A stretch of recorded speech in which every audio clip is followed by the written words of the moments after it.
Oryx, Islam. Islam, esprit et pratique. Une émission de Younes Yabi, présentée en compagnie de Dr Shawqi Al-Azhar. Bismillahirrahmanirrahim. Assalamu alaikum wa rahmatullahi wa barakatuh. Bonjour Dr Shawqi. Wa alaikum salam wa rahmatullahi wa barakatuh. Bonjour Younes. Alors, une petite question qui va peut-être vous donner l'occasion de disserter comme vous voulez. Comment peut-on réinscrire la religion dans la modernité? C'est votre question à vous. Eh bien, je vous la repose. C'est pas tout à fait ma question, mais c'était tout l'enjeu. Oui. C'était tout l'enjeu de ce. Vous avez même employé le mot réaction la dernière fois. Tout à fait. Tout à fait. Mais c'est effectivement la question que s'est posée le courant réformiste moderne. Et dès que c'était tout l'enjeu de ce courant, c'était de savoir comment réinscrire effectivement la religion dans la modernité. Quelle est la place de la religion dans la modernité avec tous ces changements qui ont eu lieu, avec tous ces bouleversements. C'est des bouleversements, comme j'ai dit, qui, avant, dans l'époque prémoderne, les changements qui pouvaient avoir lieu, c'était des changements très spécifiques. Et c'est pour ça que le fiqh, en vérité, c'est une approche atomique, en fait. J'avais dit ça, c'était d'ordre individuel et spécifique, et qui n'allait pas s'adresser au modèle de société, au modèle de l'économie, aux grandes questions économiques, ou sociales, ou politiques, ou scientifiques, en tout cas pas le fiqh. Et ici, donc c'était une approche atomique. Ici, cette approche atomique, bien sûr, n'allait plus avoir sa place, parce que ce qui se présente à nous désormais, ce n'est plus des changements d'ordre spécifique, d'ordre micro, d'ordre atomique, mais c'est des bouleversements dans les conceptions, dans les modèles, dans les paradigmes. Et donc, ce qu'il fallait, c'est appréhender ces éléments-là. Il fallait appréhender tout cela pour savoir quelle place donner désormais à la religion face à tous ces changements. Et donc, comme je l'ai dit, les premiers qui ont entamé ce travail, c'est par exemple Jamal Din Avrani et Mohamed Abdo et bien d'autres. Et initialement, bien sûr, on se réveille dans un nouveau monde. Et la première des choses à faire, c'est de l'explorer déjà, de savoir de quoi il s'agit et d'essayer de survivre déjà dans ce nouveau monde. Donc il y a un minimum vital à garantir pour pouvoir survivre dans ce nouveau monde. Et donc, le travail qui était fait initialement, c'était de savoir est-ce que ces éléments-là étaient halal ou haram. Est-ce que ça allait à l'encontre de nos principes ou non.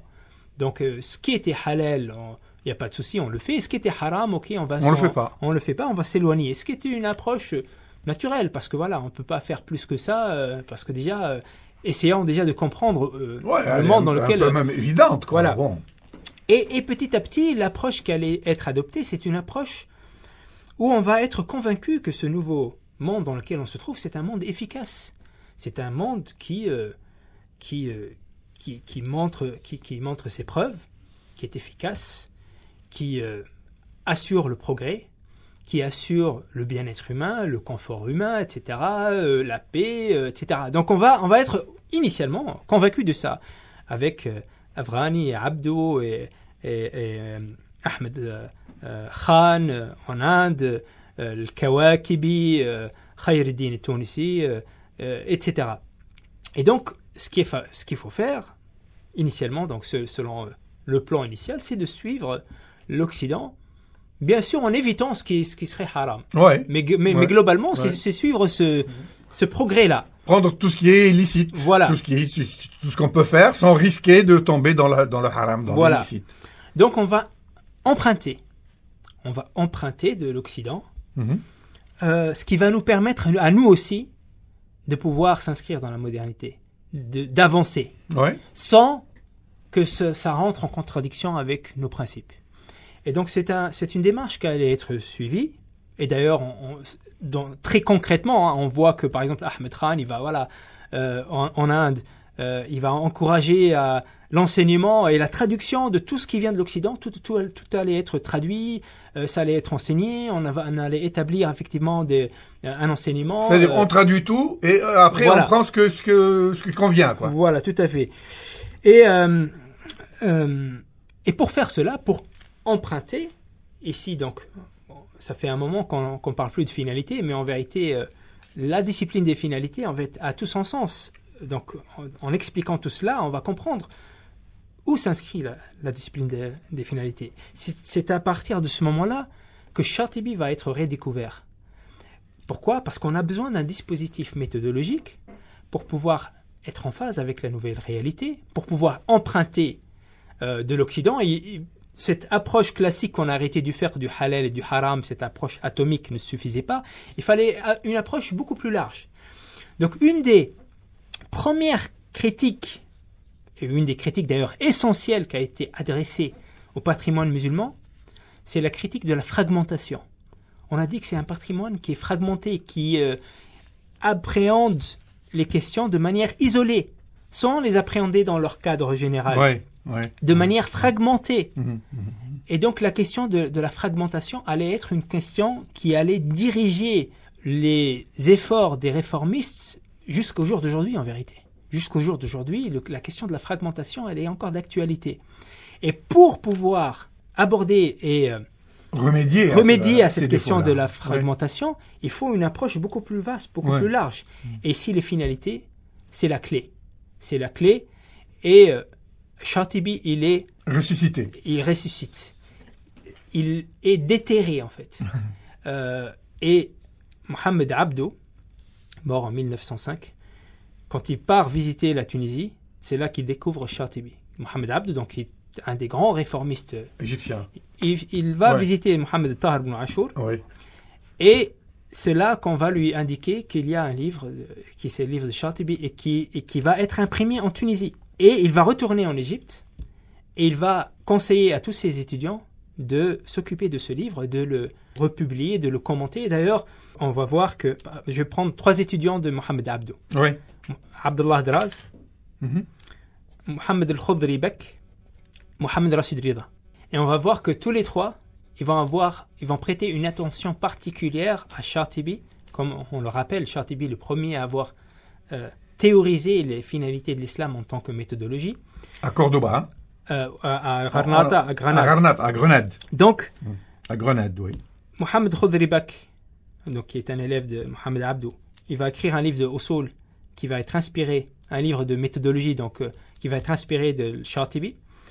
Abdullah Draz, il va rééditer le Muwafaqat de Shatibi avec un commentaire, il va commenter le livre. Oui, il va l'introduire, le commenter. Voilà. Oui. Et Mohamed Rashid Rida aussi, il va intégrer cette approche de Shatibi dans son discours, et on le voit dans le tafsir, etc., etc. Donc on voit ici que cette finalité va être redécouverte de nouveau, et il va ressusciter de nouveau que tout le monde va voir le potentiel, en fait les réformistes vont voir le potentiel énorme de cette discipline qui va nous permettre d'avoir une méthodologie beaucoup plus large pour pouvoir appréhender les questions contemporaines. Et donc la question de la fragmentation va pouvoir être abordée à partir de ces grands principes qui vont pouvoir réunir ces questions fragmentées. Et le premier qui va continuer l'œuvre de Shatibi, parce que là on parle de commentaires, c'est-à-dire réactualisation. Voilà. Mais on parle mais le premier qui va vraiment continuer de nouveau l'œuvre de Shatibi en présentant une œuvre originale, c'est Mohamed Tahir ibn Ashur.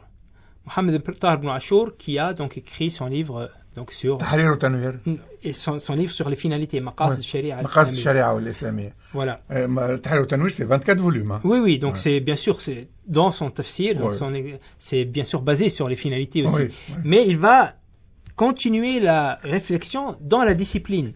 Et ce qui va faire Ibn Ashur, ce qui va le démarquer de Shatibi, c'est que Shatibi, dans sa démarche, en fait, quand il parle de finalité de l'islam, je l'avais déjà dit précédemment, il veut établir un cadre méthodologique pour pouvoir contenir ces questions atomiques et spécifiques du fiqh. Pour que lorsqu'on aborde ces questions-là, on les aborde pas de manière fragmentée, mais on les aborde à partir de leur cadre global qui sont les finalités. Alors que la démarche de Ibn Ashur, c'est différent. La démarche d'Ibn Ashur s'inscrit dans cet effort d'inscrire l'islam dans la modernité. Il y a combien de siècles entre les deux hommes? Il y a, quand même. Bien sûr, il y a plusieurs siècles entre les deux hommes. C'est tout à fait normal que ça aboutisse à ce genre de travail de la part de Tahir Ibn Ashur. Oui, tout à fait. Oui. Tout à fait. Mais c'est ça sa spécificité. Oui. C'est que ce qu'il recherche, Ibn Ashur, à travers les finalités, c'est pas seulement de pouvoir aborder des questions spécifiques, atomiques, dans un cadre général, mais c'est de pouvoir aborder aborder des modèles entiers, aborder la sociologie, aborder les sciences sociales, les sciences humaines, aborder les grandes questions de société à partir d'un cadre général. Donc c'est pas aborder une question spécifique atomique dans un cadre général, mais c'est d'aborder des questions globales dans un cadre global. Ouais. Donc ça c'est la démarche de Tahir Ibn Ashur. Et c'est pour ça que dans son livre, ce qui va le distinguer aussi de Ibn Ashur, c'est que Ibn Ashur a parlé de la méthodologie d'utiliser les finalités pour inscrire les questions spécifiques dans ce cadre. Alors que Ibn Ashur, il est allé au-delà de la question méthodologique pour dresser en fait ces finalités. Il a essayé d'articuler ces finalités. Donc d'articuler les grandes finalités de l'islam. Donc vous voyez la différence, c'est une différence cruciale parce que Shatibi, il n'avait pas besoin de dresser c'est quoi les finalités de l'islam, c'est quoi les grandes finalités et de les détailler. Il n'avait pas besoin de les définir. Voilà pourquoi. Il les vivait, quoi. Pourquoi? Parce que il suffisait d'avoir la bonne méthodologie pour inscrire les questions spécifiques dans un cadre plus large. Ouais. Alors que Ibn Ashur, il avait besoin d'un cadre pour pouvoir appréhender des grandes questions qui sont soulevées par la modernité, des défis qui sont soulevés par la modernité et qui viennent s'adresser aux musulmans et à l'islam. Et à partir de cela, les défis qui se dressaient devant Ibn Ashur sont beaucoup plus grands. Tout à fait. Énorme. Quoi. Tout à fait. Oui. Tout à fait. Donc, ici, on voit effectivement cette tentative d'Ibn Ashur. Le titre de l'œuvre d'Ibn Ashur, c'est pas Tahrir al-Tanwir. Maqasid al-Sharia al-Islamiyya. Maqasid al-Sharia, les objectifs de la Sharia islamique, quoi. Voilà, tout à fait. Traduisez comme ça les objectifs de Maqasid, c'est ça. Voilà, tout à fait. Alors que Tahrir al-Tanwir, c'est une explication du Coran. C'est une exégèse du Coran. Ouais. Voilà. Donc ici, voilà la centralité effectivement d'Ibn Ashur.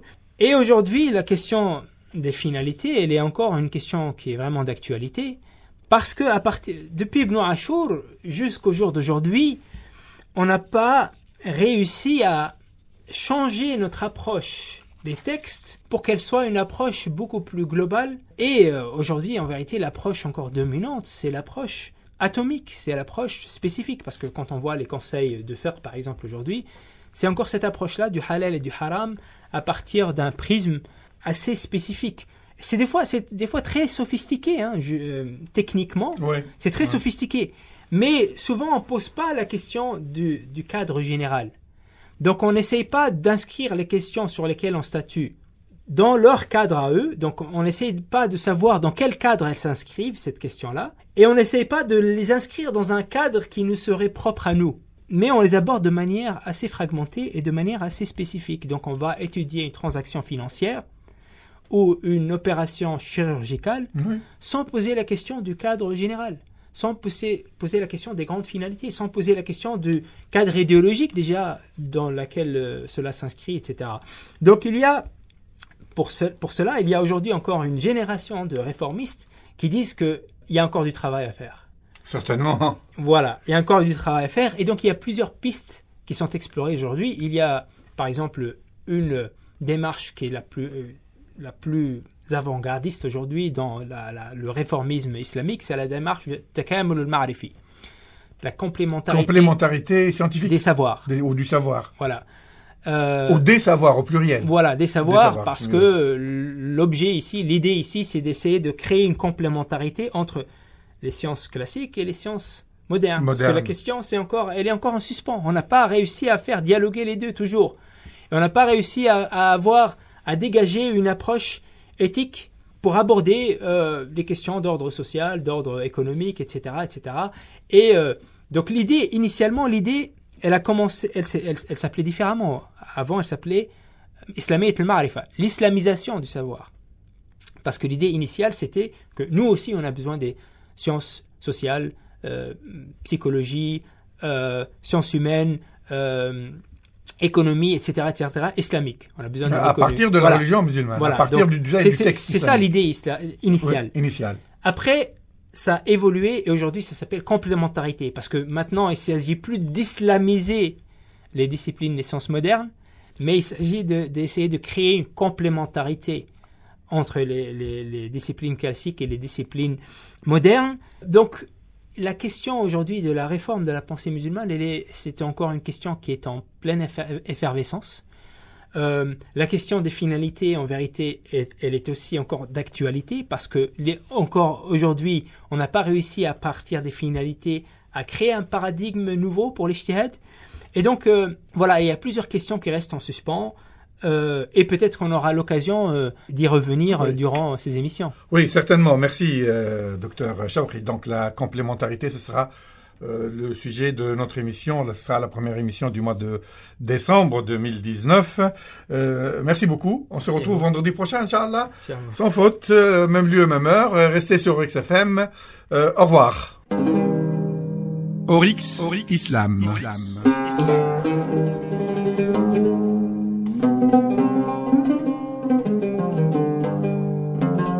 L'islam, esprit et pratique.